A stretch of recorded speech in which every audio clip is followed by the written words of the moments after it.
Hi there. Thanks for your participation in the Invasive Plant Academy as part of the Invasive Plant Management Program hosted by the Maine Forest Service and the Maine Natural Areas Program. My name is Jan Santerre. I am the Urban and Community Forestry Program Coordinator at the Maine Forest Service. And with me for this part of the program is Nicole Rogers. She is the Landowner Outreach Forester, also with the Maine Forest Service, and we will be discussing the Invasive Plant Management Program, processes and procedures for landowners interested in developing invasive plant control practice plans, as well as applying for treatment funds that are available through this program. This grant is made available to the Maine Forest Service and to you as participants in the Invasive Plant Academy and the clients that you serve through a USDA funding mechanism called the Landscape Scale Restoration Program. It is a USDA Forest Service program. We at the Maine Forest Service are in the final year of this funding under this specific grant.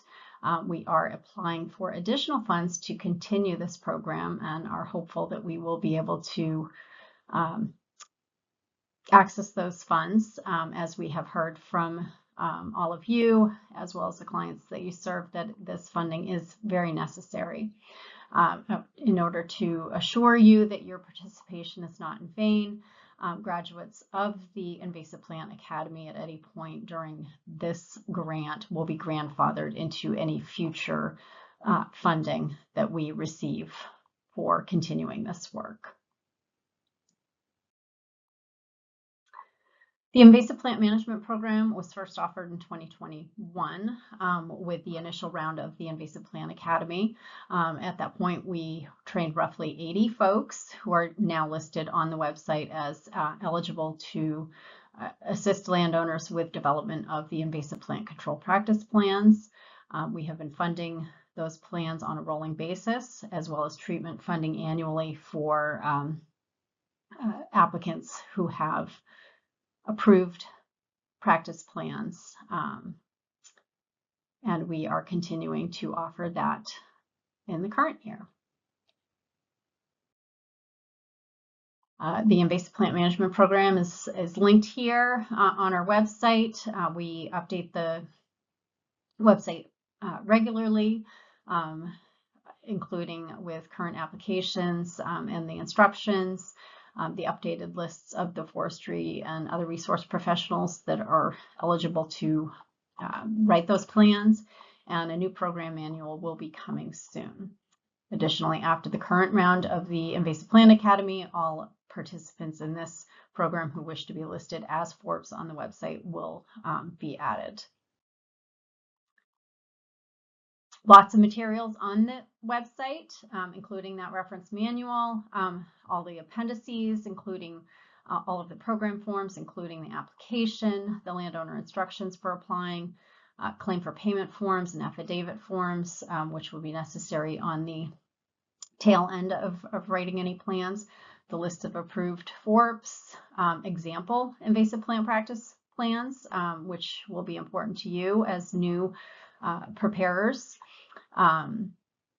The list of plan specs and checklists that our district foresters utilize in reviewing those plans when they come in for approval, flow diagrams of how this program works, links to how to find your district forester, and much, much more. So into some of the details of the program, for those of you that are familiar with working with the WoodsWise program, the eligible list of participants may be a little bit more expansive under this program as compared to what you're familiar with. In addition to private family woodland owners, we also allow for municipalities, utility districts like water districts, soil and water conservation districts, other educational institutions, schools, and other landowning institutions to apply for funds through this program. And that also includes land trusts and other nonprofit entities. For treatment, we are awarding funds with some preference given to applicants from York, Cumberland, Oxford, Androscoggin, Franklin, Saginaw, Lincoln, Kennebec, Knox, Waldo, Penobscot, Hancock, and Washington counties. Somewhat preferential to the south and the coast, however, not limited to. So if your lands have an approved plan and you're not in one of those counties, we still encourage you to apply for those treatment funds. We do have acreage limitations, as with WoodsWise. Applicants must own at least 10 contiguous wooded acres to apply, but not more than 10,000 wooded acres cumulatively held across the state. Applicants must include all owned woodland in a contiguous parcel in the invasive plant control practice plan, and must list their total acreage ownerships across the state. If an owner has separate wooded parcels, they can apply separately for invasive plant control practice plans on those separate non-contiguous lots at the same time. So flowcharts are included in the program manual. Here's just a flowchart outlining how we envision applying for an invasive plant control practice plan might go.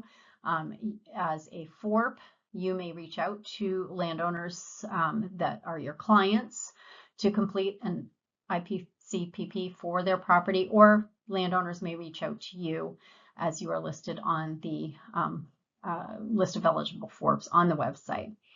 Applications may be submitted by either party. However, at the time of application, we do need to receive the client vendor information to establish the landowner in our state payment system. And I encourage you, if you have any questions about how this process works, to just reach out to us. We have changed that process somewhat from doing paper submissions to an online form and then submission to our invasive plant grant inbox for the vendor forms. From there, we are approving applications for the practice plans on relatively a rolling basis. So applicants should hear back with an official letter within about a week to 10 days of submitting their applications. And generally, as long as the application is complete and the landowner and the land is eligible, we are approving those applications. So the current timeline for the program, 2024 application ranking periods are open now through the end of August. We anticipate sending approval letters by the second week in September for all of those plan applications. For plans, the field work should be completed between time of approval and the end of October, and that is in order to make sure that you are seeing any invasive plants that may be present. And then plans are due to MFS upon completion, but no later than December 31st of this year. Reimbursements are processed on a rolling basis after those plans have been submitted and approved. And then a separate treatment application ranking period also is open right now. We may be offering an additional application period if the funds are not completely allocated. The reason being for that, these grant funds expire in May of 2025. So everything related to this program, any approved applications, everything has to be submitted to the Maine Forest Service by April 30th of 2025 in order to receive payment. And now I'm going to be handing this over to Nicole to discuss survey. Up next, what does the survey and search process look like? So we do have some minimum requirements here.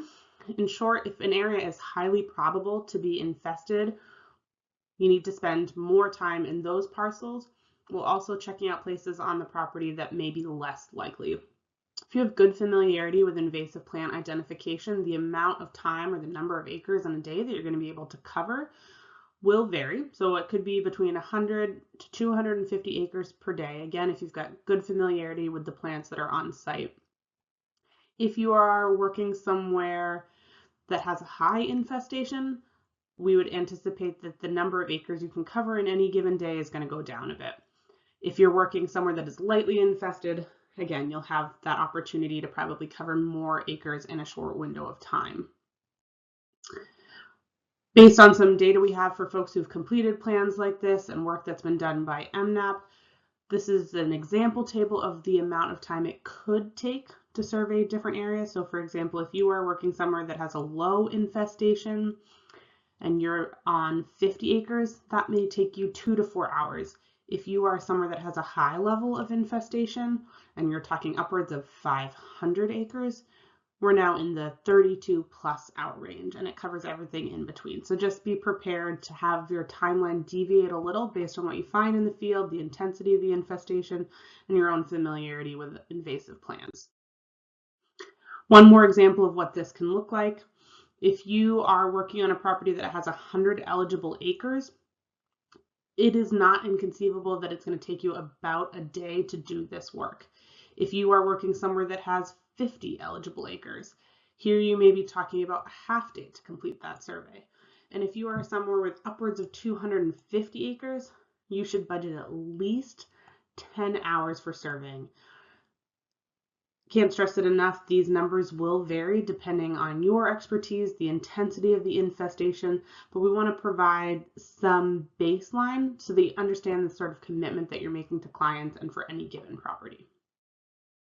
So again, we are approving eligible plans on a rolling basis.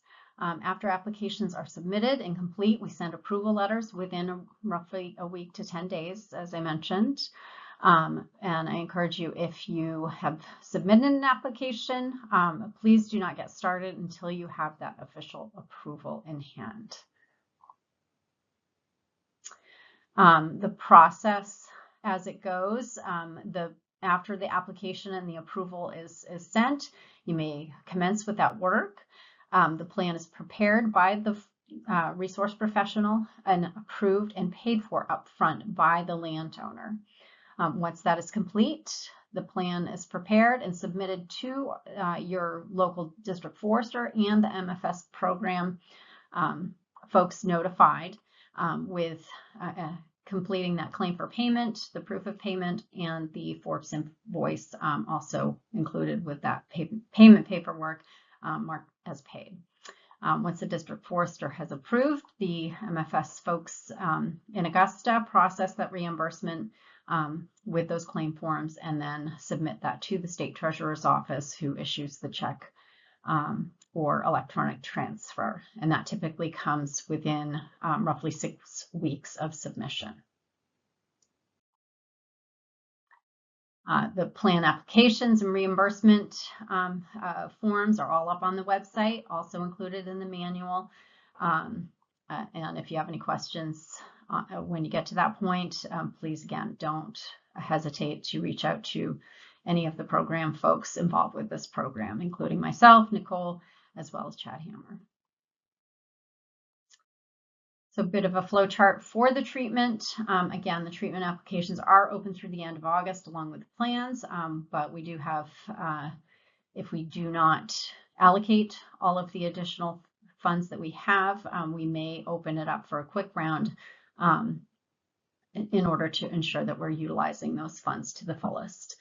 Treatment applications are handled slightly differently than the plan applications. We review those all at the same time in the event that there is some competition for those remaining funds for that treatment. Treatment funds are only available to those who have an approved invasive plant control practice plan. However, if you have clients who are applying for plan funds now, they can also apply for treatment, and those funds, if awarded, would be contingent upon the completion of that practice plan.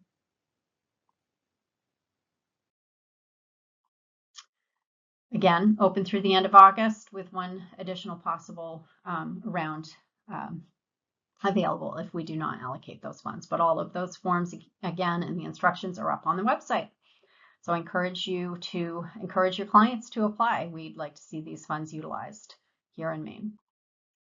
And then, just to outline, as others have done in the other parts of this program, the treatment funds that we can support may be chemical, mechanical, a combination of the two, grazing animals, any number of things. We encourage you to work with your landowners to find the best solutions to meet their needs on their property. And we look forward to working with you. Thank you.